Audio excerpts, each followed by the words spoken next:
Hello and welcome to a new edition of my podcast, Lumea lui Avarvarei, Avarvarei's World in English. Tonight we have a special guest, Mr. Shajjad Rizvi, which is the honorary consul of UK in Cluj. Welcome. Thank you for having me. It's nice to be here. So let's start by asking you a little bit about yourself as a person. How you ended up in Romania and why in Cluj, and how you became a consul of Her Majesty, His Majesty's government in Cluj. Of course, yeah. So I'm from London, born and bred, with a wonderful suntan. I don't know if the lightings can pick it out.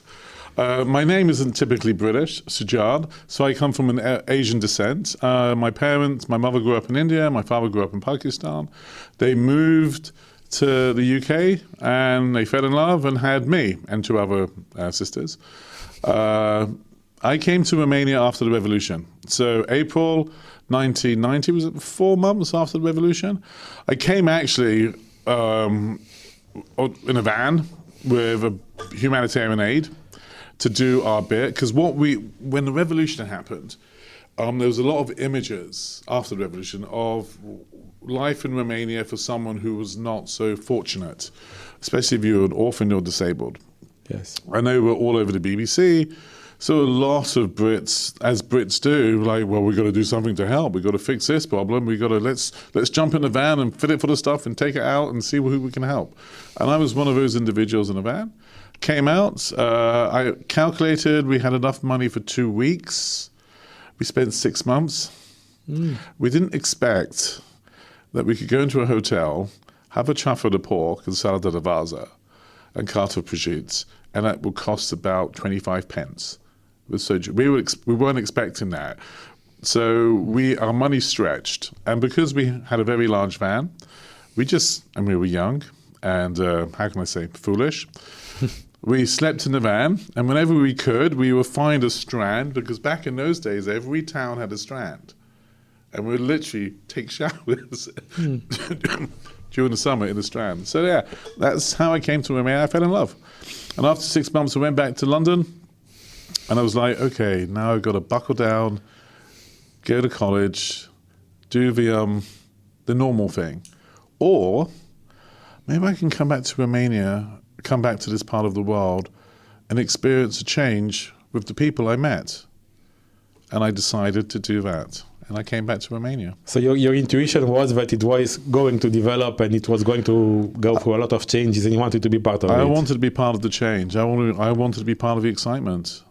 I really did fall in love with Romania. I mean, the cliche is you fall in love with a Romanian girl. In this instance, I fell in love with the country.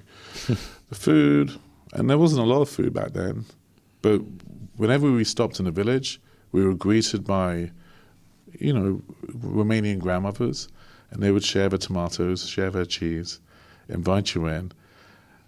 And it was beautiful. It was so nice. And I want to be part of this. So you stayed here for 35 years in a row? So not continuously. So I came back. I was in Budapest initially. Then I went to Bucharest. Spent 2.5 years in Bucharest. And then the war in the former Yugoslavia happened. And I went to the war to work for an NGO. Spent about 2.5 years, almost 3 years there. And then, 95, when the Dayton Peace Plan came into play, I was like, well, Bosnia's rebuilding. I kind of had enough of war and hatred and that whole side of things. Don't particularly want to go back to the UK. Let's go back to Romania. It was good to us. I loved it. Let's go back. So me and thankfully I had a beautiful wife in my life at that time, just got married. We're like, okay, and she chose Cluj. Romanian wife or British wife? Hungarian wife from Budapest. Hungarian wife. Who did not speak Romanian. She was a total Magyar, an Egan, as I like to call him. She did not speak Romanian, but I met her in Bucharest because she was doing a project for an NGO in towards the end of 1990. And we became very good friends, and then later, more than just friends, of course, fell in love. And she learned Romanian fluent, so she speaks very good Romanian. She learned it. So I know you have Hungarians here who grew up in Romania, but they don't really speak Romanian that well. So it was a bit of a change around. And she chose Cluj. I wanted to go to Iași. Interesting. Yeah. Excuse me. And now you started to like Cluj in the meantime? It was very interesting. My first place in Cluj was Strada Jupiter. That's where we rented an apartment up in Zorilo. And then we moved, at that time, later we moved to Monostor. But Cluj was very different back then. It was very different. It was not like it is now. Yeah, it's true. Yeah, it's... You maybe I don't know how old you are, but if you remember those days, I remember those days. It wasn't like you could just pop into a Profi or a Mega Image or a Auchan and buy whatever you wanted. Shopping was an experience, you know. Yeah, maybe same thing can be said about all the towns and cities in Romania. Maybe with the exception of Bucharest, but I don't think Iași was very different or other cities. No, it wasn't. And back then we had a mayor called Fona in Cluj. And he was interesting. It was interesting times. And I tell you, but one thing I always tell people, it was very difficult to make friends in Romania. And I tell you why. Because as soon as you got close, you made friends, they would get up and leave to Germany or leave to the UK or leave to America. It was that period. It was that period when people just was like, how soon can I leave? How soon can I better my life? That's what people's meant, which is totally understandable. But it was a little bit sad, of course, because literally you made friendships and then they were gone. Yeah. One of the main subjects in the last year, we had several election rounds, and one of the main subjects by the populists was that Romania didn't evolve at all. We are the last in Europe. This is terrible. It was better in the communist times. How do you see the evolution of Romania in the last 35 years? Have we evolved? Totally. So I've heard this argument, and I go, it's, I'm talking from my perspective of how I see things, right? So I don't want to put myself in. It's difficult to put myself in someone's shoes who reverberate. But what I do know is when I would meet Romanians back in 1990, they would tell me the stories, and they would tell me that they weren't allowed to talk to foreign people. And when I first came to Cluj, I was on Piața Unirii. I was having a conversation in English to someone who just wanted to talk English. And a crowd gathered just to hear me speak English. So I was like, oh, and everybody wanted to converse. I had not experienced that before. And literally a crowd had gathered around me and people were just asking questions. What football team do you support? What's it like in London? How come you're brown and you live in London? Really sweet, innocent questions. A foreigner was something very exotic and very, very unusual. This is 1990, April in Cluj, okay? And the crowd got so big that in the old days, I'm saying the old days, you used to have patrols, police, with two guys with AK-47s. Do you remember in those days? They'd walk around your local bobby. And a crowd had gathered, and they had to disperse the crowd. And who was causing the crowd problem? There wasn't a problem. It was me. So they said, come with me, we need to check your papers. So they took me to the local police in Piața Unirii, and then people started screaming, they're taking away the foreigner. It was like a little riot was developing on the basis of me speaking English. It was wild. They put me in a police station, they checked my passport, the guy lit up a cigarette and says, let's just let the people go and we'll let you go. It's just these crazy people. And I was like, okay, I'll do what you say. I don't want to get in trouble. I don't end up in jail for just speaking English. But remember, 5 months prior to that, you would have ended up in jail for speaking English, speaking to a foreigner. Yeah. So those days are gone, thank God, and they should never come back. So, yeah. Economically speaking, the statistics say that we are one of the success stories. We managed to catch up a lot with the European average, but for some reason people don't see that. They don't remember how it was 30 years ago, 20 years ago. Maybe you can tell us how somebody from the outside sees the economic evolution of Romania. Okay, so I grew up, I'm what you call a Thatcher child. So if you remember, we had a prime minister in the UK called Margaret Thatcher, came into power in 79. And she was transformative in the UK, but there was a lot of suffering. There was a lot of poverty. There was a lot of unemployment. Literally, you would graduate Oxford and become a bus driver. Unemployment was so bad. There wasn't no hope for the future growing up. Literally, I remember going to school going, well, what's the point? I'm not going to get a job anyhow. You know, life was a struggle. And that was in Great Britain, a capitalistic, developed economy. And we did not feel the joy or the benefits of wealth. Okay, and that was across the board. Okay, so I get that Romanians have this feeling now, but since when has life never been a struggle?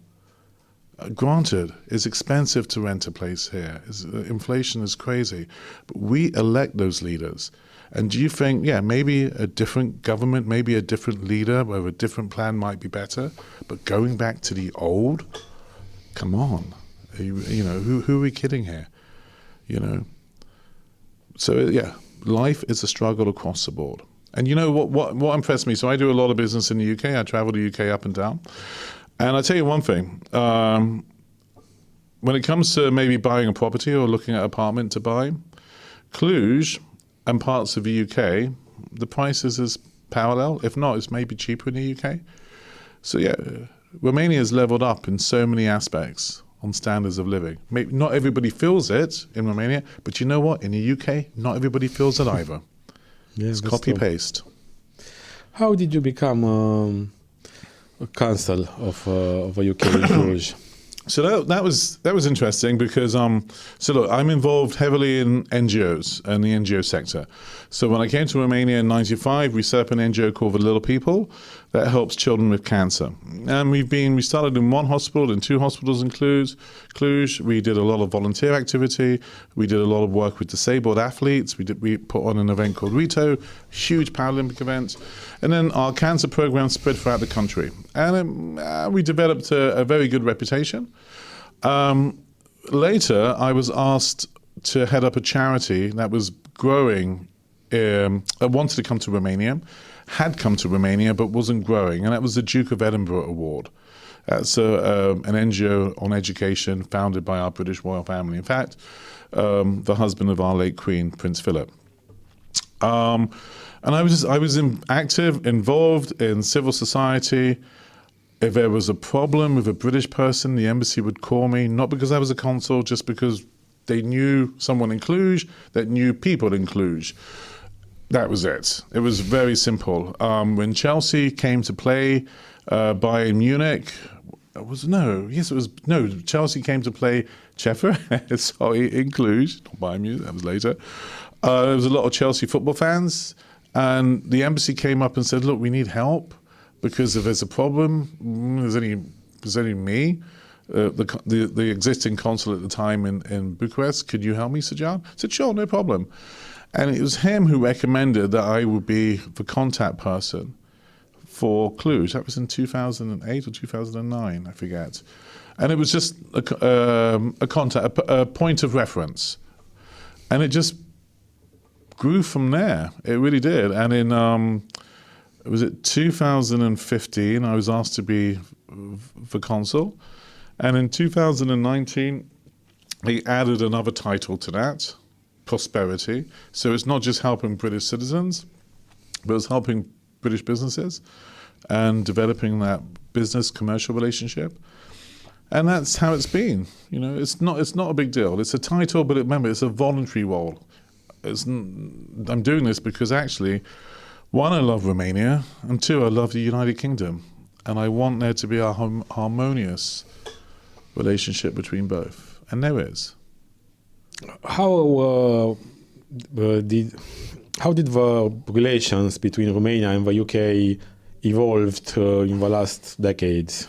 the last 3 decades. Yeah, so look, there are a lot of Romanians in the UK. Statistics put it that, like, you would imagine it would have accurate statistics, right? They would know it down to the individual, but they don't. But it hovers about 1.2 million, which is quite a large population.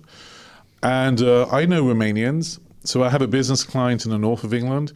He has a factory. He has about 400 people. 40 of those are Romanians. When I go visit the client, the first person I go to see, the first people are the Romanians working there. Jeff, all the British staff are like, "What's going on?" I say, "I live in Romania. They're Romanian. They're like my brothers, you know." And I ask him, "How is it here?" "No, fine, no problem. Work hard, you're loved." And that's the thing about the UK. You work hard, you integrate into society, you're just like everybody else. It's no big deal. You know, there are occasional incidences, and you know this and I know this, of maybe a Romanian ends up in trouble doing something, or there's a small, but it could be any community that ends up. But the relationships and the way Romanians are viewed, as I see it, with the people I'm in contact with, is positive. Remember, Romanians who are living in the UK have lived a long time. A lot of them now are UK citizens. They've adopted UK passports. Their children are British. They speak Romanian, but they speak British better than me, English better than me. They have the accents. So they're integrated. They're part of society. So You think the perception of Romanians in the UK is better now than it was 10 or 20 years ago? Totally, really. And you know what amazes me is, I'm from London. I visit London all the time. My children grew up in Cluj, by the way, but they live in London, 2 of them, my 2 girls. You're on a bus and you hear Romanians being spoken, and it's nice. It's fantastic. I think someone said Romanian is the second language of London now. I think that's I heard that written, or I saw it written, and someone told me, that's amazing. So yeah, they're integrated. And I believe there was a mayor elected, a Romanian mayor in Britain. So she was elected mayor of a British town. So yeah, I'm sure there's problems, right? But hey, every society has those. I don't know if you will answer me this, but what do you think about Brexit? Was it a mistake? From my personal opinion, disaster.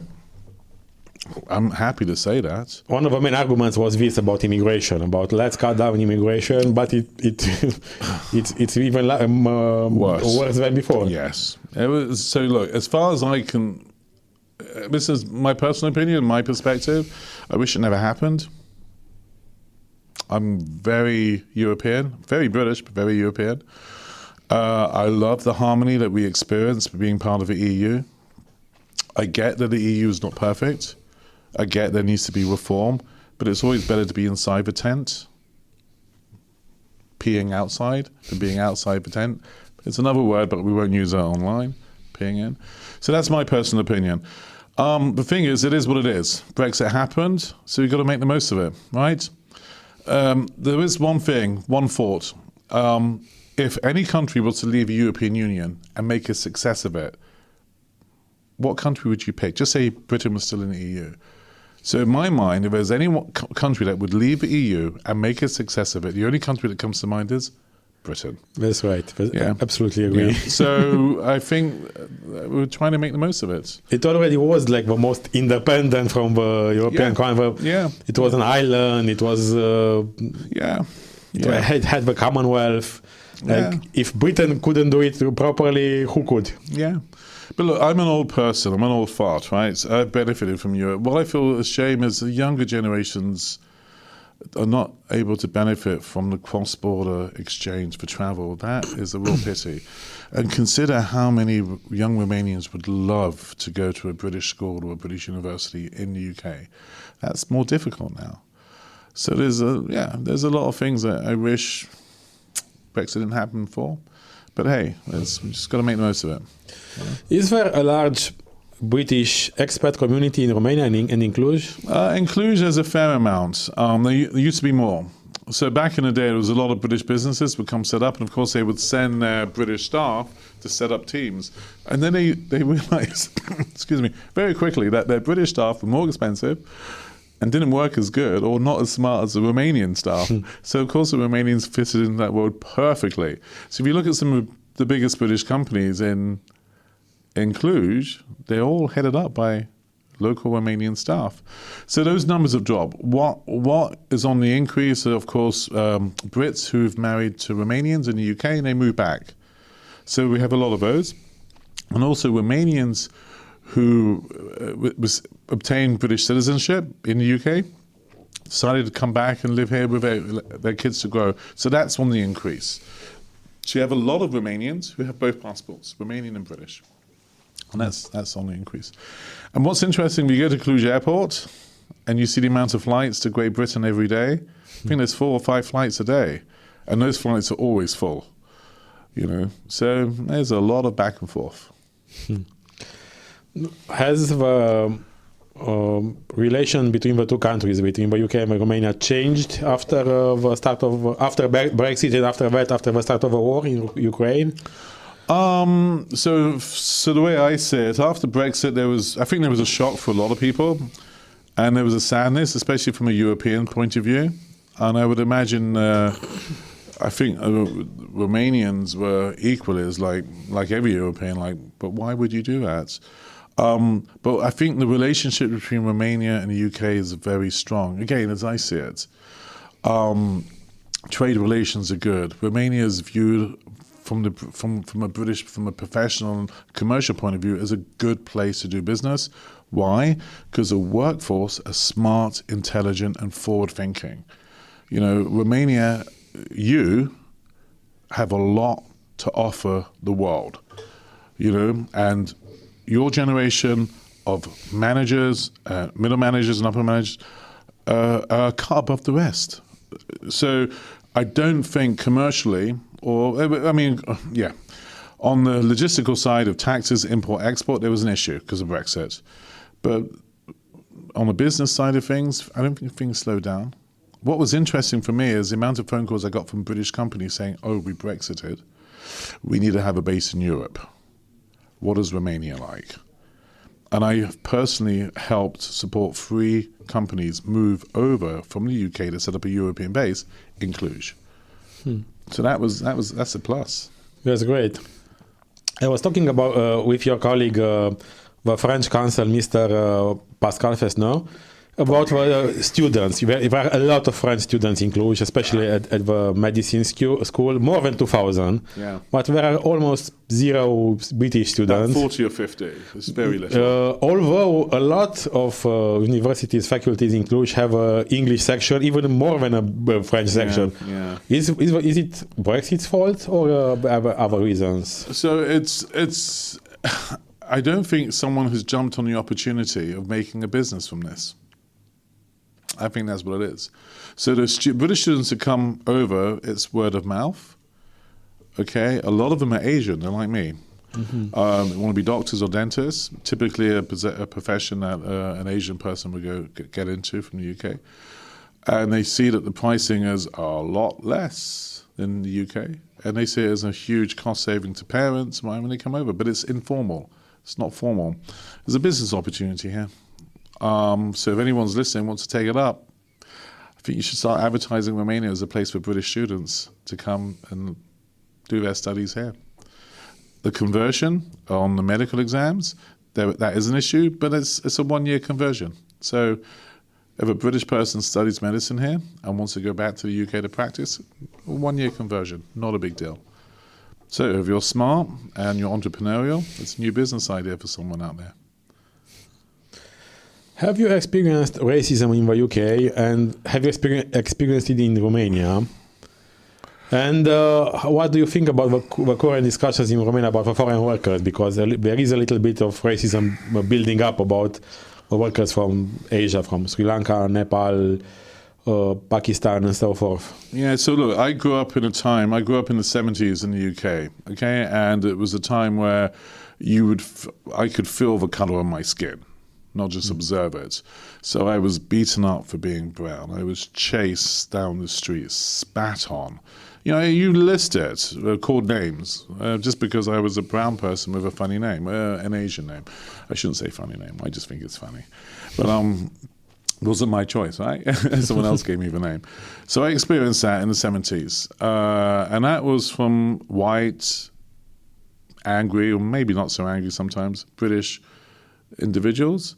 So yeah, I experienced racism. And I see that there is an issue maybe in Romania, but it's a bit different. So when my parents came to the UK, they came to work, to contribute, and to settle. Not to go back. They have families here, of course, and then I was born. Whereas the workers that come to Romania here are only on temporary visas. So and they're doing jobs that nobody else wants to do. They're really providing a service. So for them to be treated or for them to be looked down upon is like you're shooting yourself in the foot. You've got these amazing, hard-working individuals that come from Nepal, Bangladesh, India. And you know, and I know, I get boat deliveries or food deliveries to my door, and they're the sweetest, politest people. Hello, Mr. Rizvi, here is your order. And I'm like, thank you so much. Wow, here's a tip. Always give them a tip because they work their asses off. And for them to experience racism, I just think it's stupid people who are doing that, initiating that. I mean, for the record, bunch of idiots.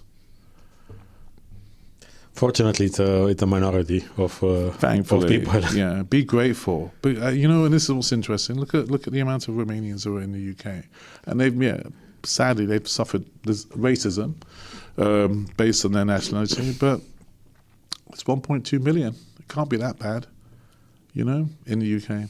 You know, I don't think the foreign worker. I don't know the statistics. I think it's 100,000 at the moment. Is that correct? Of foreign workers from Asia. That's the quota. And it's 2 years. Their visa lasts for 2 years.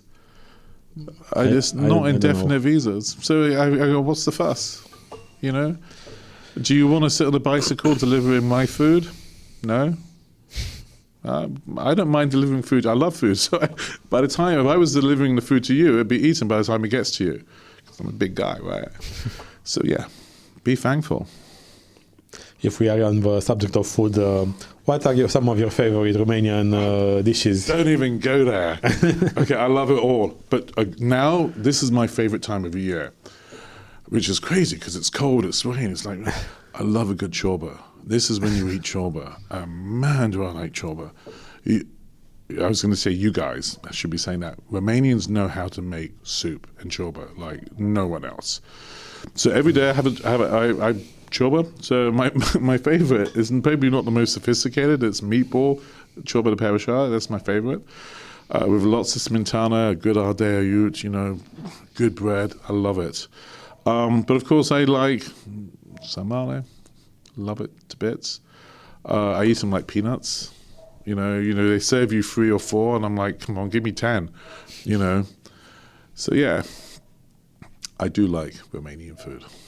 I'm evidenced. I'm a good advertisement for Romanian food. But maybe it's a bad advertisement, actually. But anyhow, I just love Romanian food. What about British food? What would you recommend a Romanian? So I had dinner last night, and someone raised, British food is awful. And it was me and another British guy were like, hello, how can you say that? The impression people have. But if you ever have a Sunday roast at a pub, it's the best meal ever. It's a Yorkshire pudding, which is not a pudding. It's a savoury with gravy, with something roasted, whether it's lamb, whether it's chicken, or whether it's pork, with roast potatoes. It's to die for. And when you think about the world's most famous chefs, Jamie Oliver comes to name, Gordon Ramsay comes to name. I mean, these guys, they know their food. They know how to make amazing British dishes. And when I get off the plane in London, the first thing I do is get a sausage roll, which is a very British fast food, junk food, whatever you call it. But boy, it's a bland sausage and a bland pastry, but it's deadly. So I don't take the argument that British food is great. Are Romanians and British more alike or more different? Like my perception is that we sometimes in Europe, including Britain, of course, we like very much to see only the differences between us, although there are marginal differences, because if you go outside Europe, you see some things really, really different from you. But inside Europe, you see meaningless things, very minor things, and think, wow, that's very different from me. Yeah, I don't see the big. I mean, look, what are the differences? So I grew up in London. I'm in the UK. I'm based. London is such a melting pot of every conceivable colour, culture, music. So yeah, Romanians just blend in. Romanians just blend in.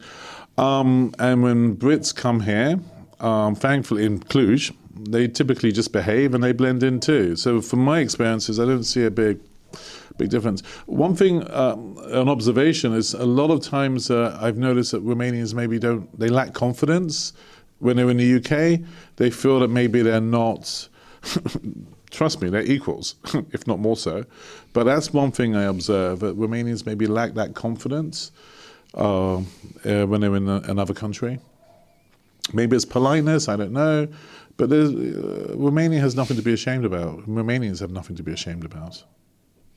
Is it a difficult period for the UK economy in the last years? Yes. The last few years? And tell me about it. Is it a very big difference between London and the rest of the UK? Because I saw some studies, I read some studies that said that the differences are accumulating, but London is still growing and the rest of the UK is falling behind. Yeah, that kind of sums it up. But this is what's interesting. So London is a global city, okay? Because it's the capital of the United Kingdom, but it's a global city.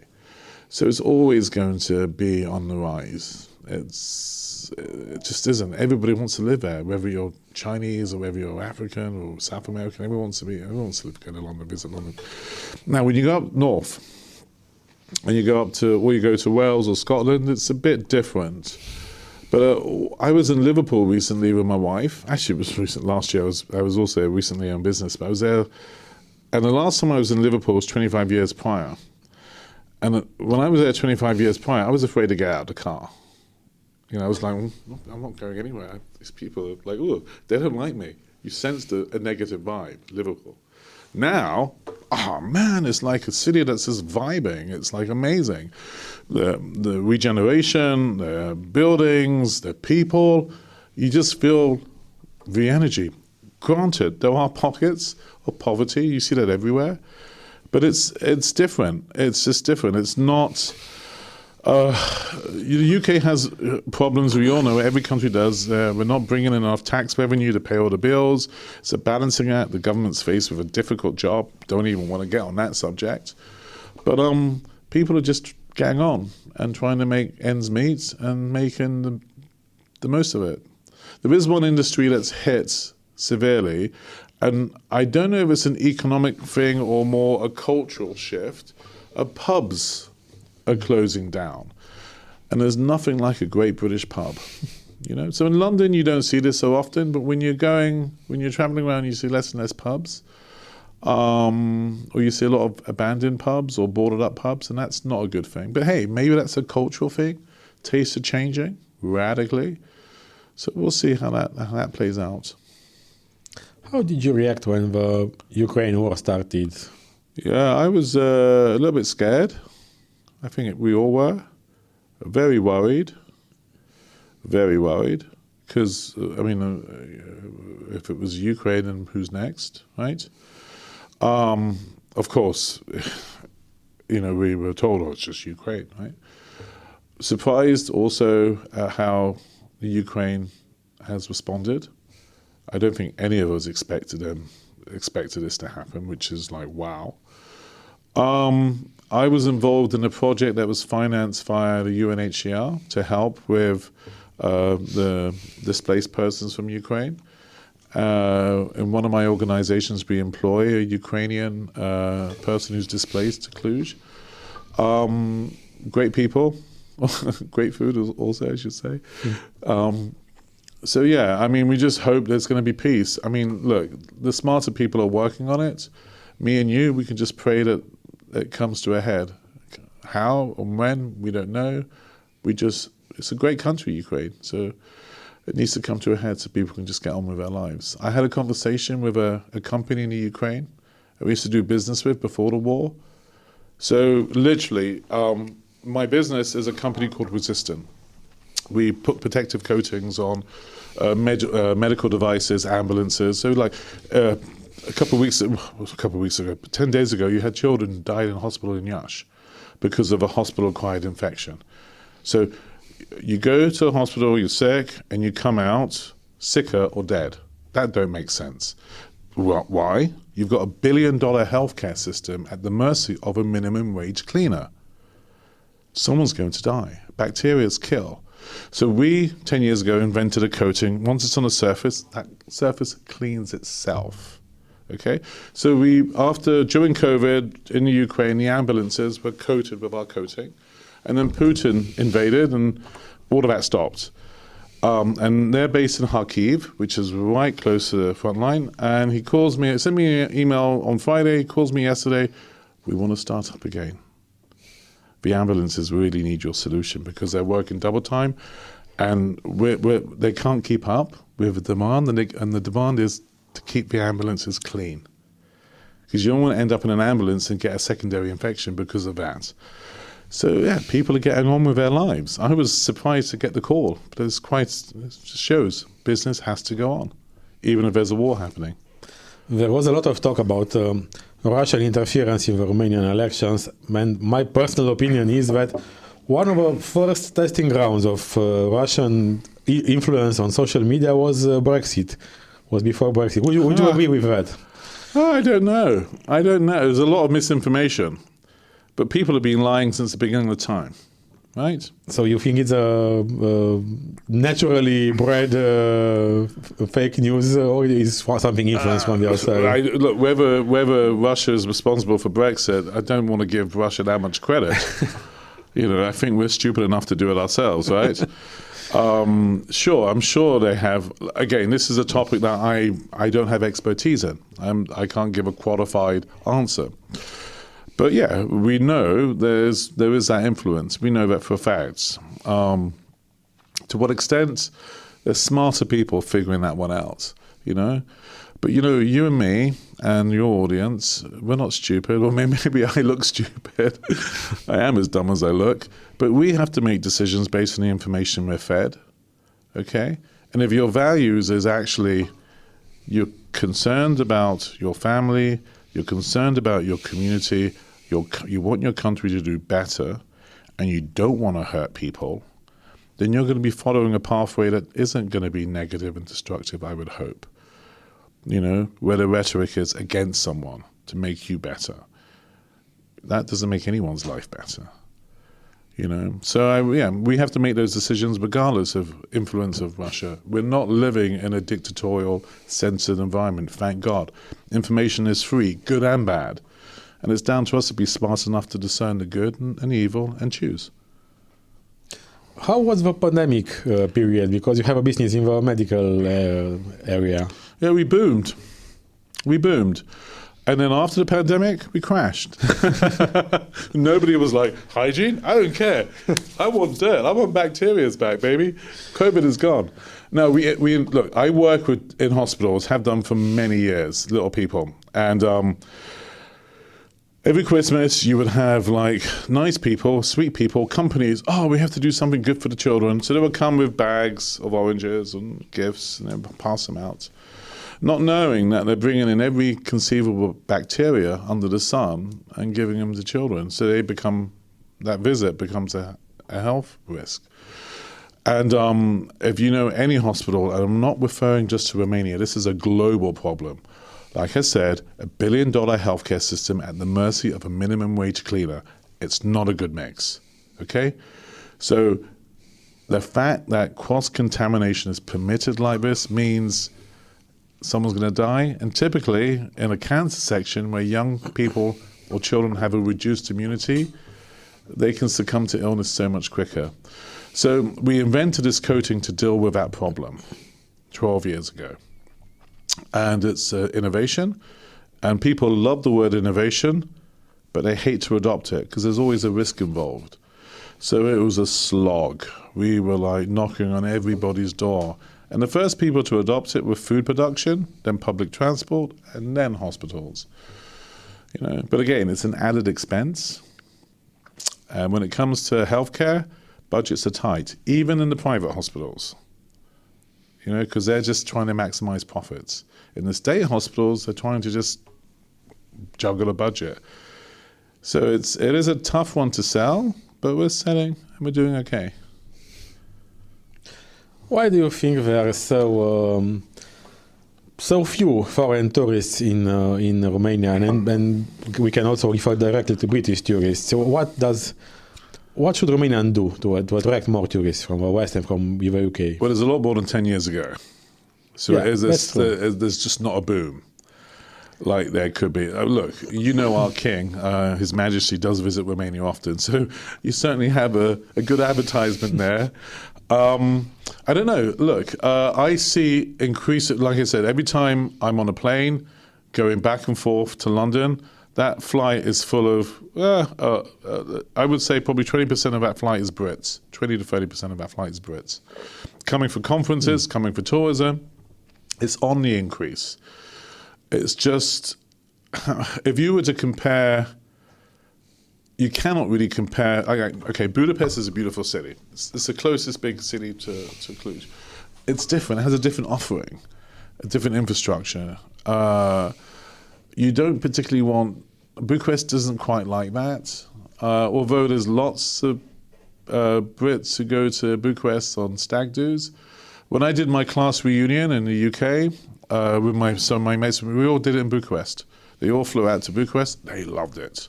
Of course, they loved the cheap beer. You know, this is a class reunion. We were supposed to do a touristic thing for 3 days, and for 3 days, all we did was find a pub, sit down. TV was on, football, and the beers just kept coming. I was like, guys, you want to we can get a bus to Peleș? No. So they were just so happy, you know. Of course, the Romanian seaside cannot compare to Costa del Sol or Ibiza or stuff like that, or places like that. But maybe, I don't know, in the mountains, in the traditional places, but perhaps not so many tourists opt for that. Not everybody's like King Charles, who likes unpaved road and a traditional house. Yeah, and a good walk. He walks, so that's one thing that you observe. He really does walk, which is amazing. It's changing. It's. I mean, again, you can't compare it to maybe France, which is the most visited country in Europe. But again, it's a transit country too. You know, a Spanish person's got to go through France to get to Germany, right? So it's changing. It would change. It's from what I see, it's increasing year in year out, but just not crazy numbers, which is a good thing. You know, look at Cluj. Look at the hotels we have in Cluj now. You know, 5 years ago, we had one 5-star hotel, which was Grand Hotel Italia. Now we have maybe it's not a 5-star, but it's like the Radisson, and we have the Marriott, we have the Doubletree, and then we have all the other hotels and boutique hotels. So yeah, and of course, we have festivals here. People come for the festivals, right? We got TIFF, Jazz in the Park, Electric Castle, Untold. Cluj is banging, as we would say in England. It's got a good vibe. What would you change in Cluj? Traffic. Everybody says that. But you know, it's not that. It's bad sometimes. But again, it depends where you're going. But it's not as bad as Bucharest. London is better. London is better? I like driving in London. Really? Yeah, it's strange. Because everybody complains about driving in London. Yeah, because it's expensive. You drive in the centre, you've got to pay 15 quid. There are those zones and you have to pay for... Parking costs a fortune. Oh. So I remember I was in Soho. I drove to Soho, had a meeting. Soho's downtown. Put my car in the car park. It was like 50 quid. That's £50. It's like 200 lei for about 7 hours, 8 hours. And of course I had to pay £15 or £14, sorry, to do the congestion charge. So yeah, But you know what? It was empty. It was buses and taxis and me. So it's like, yeah, I could do this. But again, you've got a fantastic metro system in London and a bus network, so public transport works. So there's really no excuse to have a car. My oldest daughter has a car in London because of her work. My youngest daughter, Dad, I don't need a car. I can walk to the train station, catch a train. In 1 hour I'm at work. It's perfect. And besides traffic? In Cluj? In Cluj. I don't know. I'm just too positive. I'm so sorry. I look at Cluj like probably the worst person to be negative about Cluj. Many people say Cluj is overrated and it's like in a bubble. Yeah, I guess, but it's a good bubble. Well, look, I'm sure. Look, we need to make sure that your children and my children, or my grandchildren now, actually, because I'm a granddad, can afford to buy a house and place in Cluj. That is a problem with cities like London, Paris, Budapest. You can't afford where you grew up. That needs to change. So housing needs to be affordable. Because what, you want your kids to live out in Mediaș and drive to Cluj for work? No. But do you have kids, by the way? Yes, I have 2 kids. How old are they? 4-year-old and 7 months. Oh, congratulations. Thank you. And you're still awake. Talking to me. Barely awake. You need another coffee. Well, that's what's important, that your kids can afford to live in Cluj when they get to the age of buying a house. Yeah. What about the rest of Romania? What would you change about the rest of Romania? The countryside, absolutely nothing. Of course, we all want to have a highway that goes from here to Bucharest. I think that's on everyone's dream list. Look, the politics in every country is toxic, but thankfully you have a democracy that is trying to work, but it's trying to work in every country in Europe as well. So you're not isolated in that. And you have amazing natural beauty that maybe should be advertised more. That's someone else's game to figure out.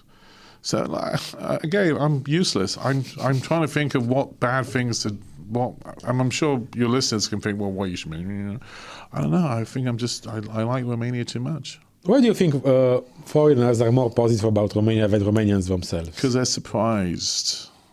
They come here expecting something different. And they go, oh my God, the mountains were amazing. The hills are amazing. The cities like Sibiu, Cluj, Brașov, wow. They go to Bucharest. Yeah, they're amazed at the traffic. But also, when you walk around the streets of Bucharest, you'll see some ugly buildings, and then you'll see the most amazing houses you've ever seen, like villas. And Bucharest has its own specific charm. So I think a lot of foreigners are just spellbound by that, you know, and they're also spellbound by how friendly Romanian people are. Romanian people really are very friendly. More friendly in Transylvania than the south, but hey, there's a different type of friendliness. You know how that goes, right? Is Romania still a good place to invest? Because the average wage has increased, the taxes have increased in the last 10 years, for example. Yeah, so it's not like it was. You know, now I would be stupid to say it was. Again, but the thing is, do you want to have an economy based on low wages, low skill? No, you don't. You want an economy that sustains itself because of its workforce is smart and the pay is good. So there's a transition here in Romania. It's still a place to invest. People do invest. Your growth far exceeds a lot of other EU countries. And let's see. Let's hope. I mean, the government has to sort out the budget deficit. It's not easy.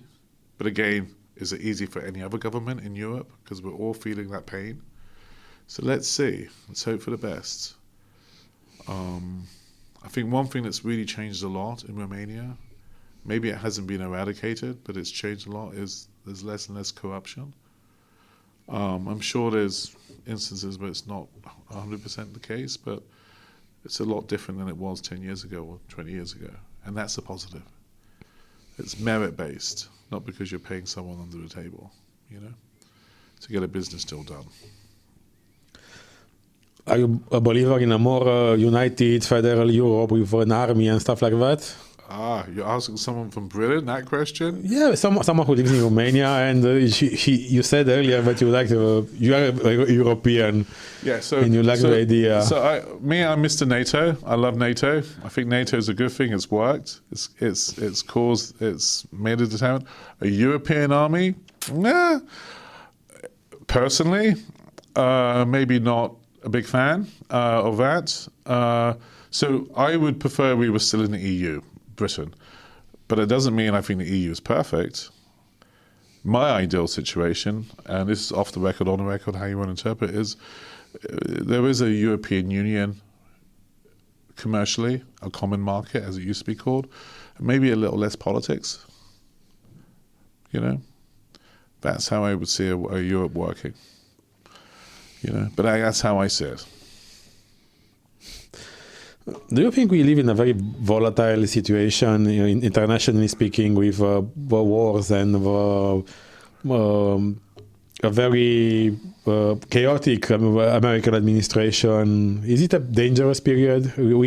We looked together earlier at a book from the 1930s. Some people say that we are like in those years right now. Is it comparable? You know, since when has it ever been peaceful? No offense. I mean, I grew up when we were afraid of being bombed with nuclear bombs. I mean, you know, you watch documentaries, and do you remember the song from Sting? I hope the Russians love their children. Russians. I hope the Russians love their children too. We lived in the threat of war. Then, after the fall of the Berlin Wall, we had the Iraq War. Then we had the former Yugoslavia. We had Kosovo. It's non-stop. We had Rwanda, the genocide, the butchering. The Middle East has always been a hot topic. So yeah, it's interesting now. We have an interesting an American administration, but hey, he was democratically elected, so get on with it. Let him do the job. Let him make his mistakes. Let him do what he needs to do. So I know it's not a good period, but I always look back and I go, well, when has it ever been a good period? When has it never been war in my lifetime, where people are not suffering? So it's a tough one, that one for me, because it's like, well, I remember growing up being afraid of war, of nuclear war. I asked you earlier if you would recommend a British investor to invest in Romania. Same question, but in reverse. Would you recommend a Romanian investor to invest in the UK? Absolutely. Totally. The UK is a marketplace. It was the fifth, now it's the sixth largest economy in the world, second largest economy in Europe. UK is a good place to do business. It's not an easy place to do business. You still got to win custom and client base. I tell you, this is one thing where I can say that. One thing I would say about the British Embassy is they have lots of mechanisms in play to help Romanians invest in the UK. The right people, the right connections, the right networks. They try to make it as easy. Of course, you've got to do your job as a businessman. You've got to have a product, or you have to have a business you want to set up that's going to do something useful. But they will make it easy for you to connect you to the right people. And 60 million people in the UK. Am I getting my figures right? That's a big marketplace.